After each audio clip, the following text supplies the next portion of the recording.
Hey guys, welcome to my channel. My name is ReadingBear and I hope you are ready for some more stories. And today, we will take a look at some new malicious compliance content. If you enjoyed my content, please don't forget to subscribe to my channel and post some bear emojis in the comment. And now, let's dive right into the stories.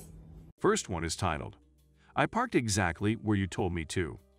I work at an EMS agency, and a decade ago one of our bosses, who has an outright hostility towards my coworkers and just sits in an office all day, decided our out-of-shoot times and late responses were because we just don't go on calls and not due to short staffing and lack of equipment to go in service with. Our post in the one town has a proper quarter with furniture, bathrooms, TV, microwave, fridge, etc. Well, apparently per the boss we were late because we took our time and had to get dressed every call and go to the bathroom after the tones sounded, and his poor management was entirely our fault. This was nonsense, and we were basically always ready but oftentimes responding from out of town due to covering multiple areas at once. So he proposed a new punishment, post a mile down the street at a busy intersection where we supposed to sit in either a car dealership's lot or a gas station.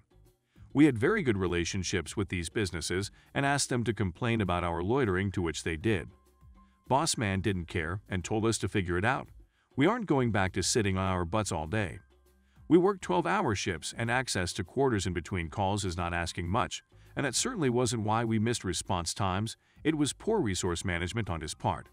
Well, since we were posted at this intersection, 3 lanes going each direction, we decided we would just throw our lights on and sit in the middle of the intersection until our next call. That lasted about half an hour before a cop showed up who we knew very well and who in fact used to work with us. He thought it was hysterical and at our request called dispatch to ask what was happening. And we told him over the radio, to which the supervisor also thought it was completely appropriate given the directive and complaints. Well, after a 45-second long conversation with the boss man's direct manager, that post was abolished and our quarters were returned. That particular boss isn't involved in operational decisions anymore, and they don't really let him interact with the field crews. Next one is titled, No Idling, How About Rocking? Yesterday, I was driving with a friend, and he had to go into a store to pick something up quickly, so I parallel parked on the street in a spot that allowed free parking for 10 minutes or less. Our town has a no idling bylaw for vehicles. For context, I drive a manual, and this parking space is on a very gentle incline, just enough to hold the brakes on to stop it from rolling.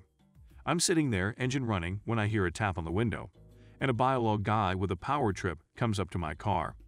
Here's how the conversation goes. Bylaw guy, turn off your car. You can't be idling here. Me, I'm sorry sir, my friend just went in to grab something. He won't be a minute. Bylaw guy, I don't care. Laws are laws, and you must comply, or it'll give you a fine right here and now. I was not a fan of his hostility over nothing. Cue malicious compliance. Me, so I can't idle.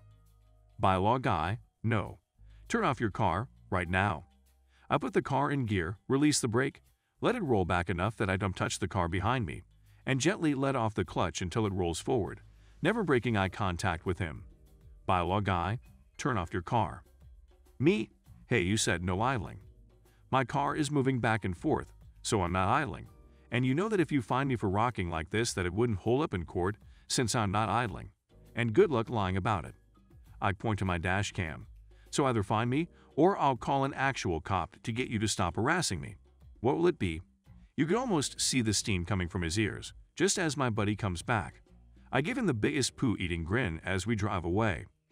I normally don't do malicious compliance-related stuff, but this was very satisfying to do. Next one is titled, Years ago, late 80s, I was a VIP guard at Air Force Base Waterkloof in Pretoria, South Africa. This was a very busy AFB, and it was there where 21 Squadron was based. 21 Squadron was solely for VIP transport, generals and ministers, etc. Sorta like a lower-budget Air Force One. As such, there was a special gate for entrance/exit from the AFB that was for use only for VIPs. The normal entry and exit gates were congested during the day due to the number of vehicles and people entering and exiting. Every vehicle, had to be identified and searched. The typical mirrors on handles, to look under the vehicles, etc. This made entry take a long time, so you'd better be early in order to be on time. When we were expecting VIPs, the VIP guards, would man the VIP gate to make entry for them easier and also offer protection while they were on the base. Now there was a total douchebag colonel, not a VIP, who'd use our gate for entry to the base because it took too long through the main gate. I was not allowed to allow non-VIPs through the gate, but he always used his rank to bully us to let him through. One morning, we let him through, and just as he entered a VIP 7 Series limo arrived at the gate. It was a general. The general asked who it was in the AF issue VW Jetta that just went through the gate. I informed him it was Colonel X. The general said nothing further, and the 7 Series rolled through. After we stood down, the VIPs had departed via 21 Squadron. I got a radio message to see the head of security, my major. I entered my major's office and stood at attention. The major had to reprimand me for allowing a non-VIP through the gate. I explained that it was a colonel and that there was nothing I could do, after checking his ID to ensure he was a colonel, and had to let him through. My major informed me that I had more tools at my disposal, and that I should do my job thoroughly and excused me.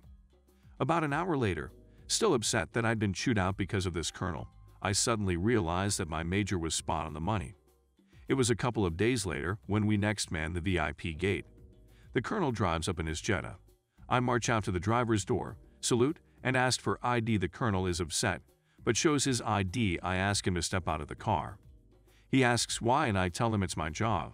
He does so. I request he stand a few meters away on the sidewalk. He does so.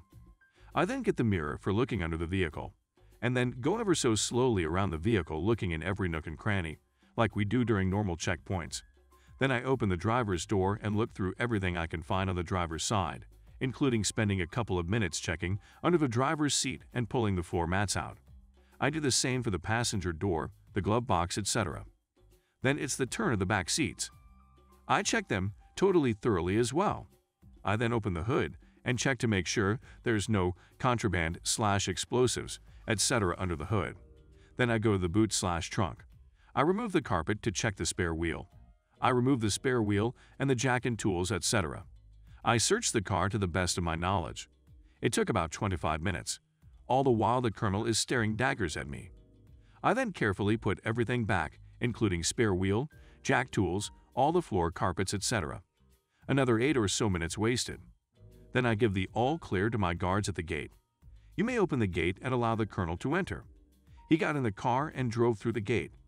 He never returned to the VIP again in the remaining 6 months I was stationed there. Next one is titled, Okay. Fine. Some years ago, before cell phones and the internet, I drove for a courier service attached to a well-known armored car company. However, all I ever carried were canceled checks, time cards, and other inter-office paperwork, so I did not get to carry a gun. I drove 8 hours a day, 5 days a week, and averaged over 200 miles a day, making many stops. One of the stops was an under-construction nuclear power plant about 20 miles from nowhere.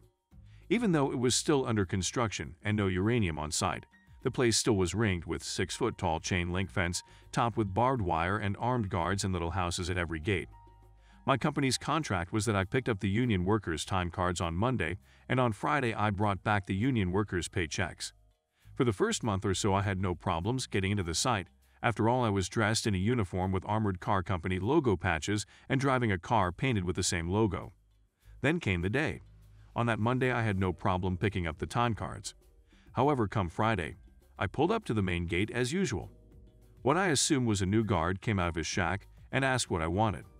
I told him I had a delivery for the site manager and could I pass. He said no.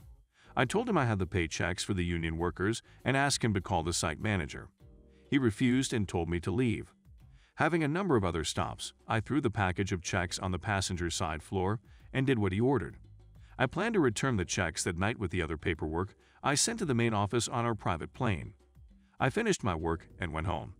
About 10 p.m., I got a call from the big boss at our main office. He wanted to know why I have not delivered the checks, so I told him. He asked where the checks were. I had forgotten to pack them in the return bag, so I told him they were still on the floor of the car. He asked if I could make a trip out to the site at that time, and I said sure, if I got paid. I was paid by the hour, and it would be about an hour's drive out and back. I would have made the trip for free as I love to drive, especially at night, when the roads were empty and the company was paying for the gas, but what the heck. He said okay, so because I kept the company car at my home, I got in and headed for plant. I was met there by the overall big main site manager, and he thanked me for the extra trip and said if I ever had another problem, I was to have the guard call him direct as he gave me his private number. Found out on Monday just how big the problem with the checks could have been from another boss I was talking to at the main office. All the workers on site were union plumbers, pipe fitters, welders, carpenters, etc. and made big bucks. They had in their contract that if they did not get paid by midnight on Friday night, they got a double-hour bonus the next week, essentially an extra week's pay. I handed the checks to the manager just before 12, so technically the workers got their pay on time. Next one is titled, Keep My Hands Clean? Okay. An old friend of mine recently moved back to our home state with his wife and decided to throw a housewarming party. Of course, they got drinks and snacks. One of the items being a tray of cupcakes that got kind of banged up on the ride home. This is all important, I promise. My boyfriend and I went to the party and had a blast. More of the guests came little by little. Everyone having a great time. Then one of the guests went for the cupcakes. There was frosting everywhere on the container. Said guests then decided to make a bet with everyone that if anyone can get a cupcake without getting their hands dirty, he will pay $100. But if you get frosting on your hands, you owe him $100. Now, everyone who is reading this is probably already seeing where this is going, but you've read this far, so I stepped up and asked him I just have to keep my hands clean, right? He nodded and chuckled, wishing me luck. I shoved my face onto the closest cupcake to the edge. I'm not going to ruin cupcakes for anyone. And lo and behold, a small cupcake is in my mouth. Everyone laughed and high-fived me, including the guy who made the bet. He is now paying me $2 for the next few years. It was a really fun party. Last one is titled, Do Exactly What You're Told. Back in my days working as a paramedic, I spent some time in the training school teaching clinical skills to new staff. We also had a driving section where we trained staff in response driving and also trained up new trainers. These are a couple of stories the head driving instructor had. One of the issues you find in teaching people to drive at speed is the red mist problem. Things are happening really fast and your attention narrows. This can be quite dangerous. This is something the driving instructors see when they have staff driving at high speeds. And one of the consequences is that the student drivers focus closely on what they are asked to do and follow instructions literally to the letter. When training new instructors, the senior instructors apply very specific malicious compliance, or as they call it, puppet driving. The idea is the senior instructor drives and interprets the student instructor's instructions exactly. The student instructor has to think very carefully about the instructions the driver is given. One example of this is the student instructor wants the driver to accelerate. If they say, "Put your foot down," then the senior instructor will accelerate the vehicle as fast as they can along the road. If the student instructor then says, "Whoa, slow down," then the senior instructor will hit the brakes hard and carry out an emergency stop. Teaches you to think about what you are saying. The best story we heard of this was a chap who was really doing well in his instructor training, but sometimes didn't think too carefully about what he asked. The senior instructor took 3 trainees out to work on corners and bends. This is all about smooth transitions with careful road positioning on entering a bend, understanding the apex, and where to accelerate on leaving the bend. The senior instructor was playing the part of a driver not getting the idea and was making jerky transitions and positioning the car badly.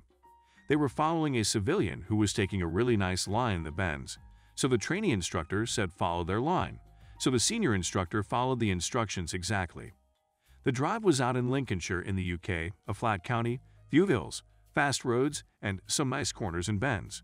The car in front was moving quite quickly, and the senior instructor was doggedly following their line through the bends. That was right up to the point where the civilian misjudged a bend and went a foot or so off onto the verge. They held the car and got back on the road. The senior instructor followed the instructions he was given exactly and followed the line onto the verge. The driving school car was bigger and heavier, and so it didn't go back on the road. It went a little further off the road. The other thing about Lincolnshire is there are some really nice houses, and this was the case at this bend. There was a very nice house, and in front of it was an immaculate front lawn, yard for our U.S. friends. It could be described as a bowling green, perfectly mown with those stripes you see and surrounded by a border of cottage garden plants. Into this idyllic setting came the driving school car, a 1.5 ton of V6 powered metal traveling at 60 mph. The senior instructor braked hard, pulled the wheel round, floored the accelerator, and aimed back at the road, carving a pair of deep cuts in the lawn as it went. As the car got back on the road, the trainee instructor yelled, "Stop," and sure enough, an emergency stop followed with skid marks and clouds of smoke. At this point, the senior instructor turned to the student instructor and said, "Okay, how could you have worded your instructions differently? Thanks for listening."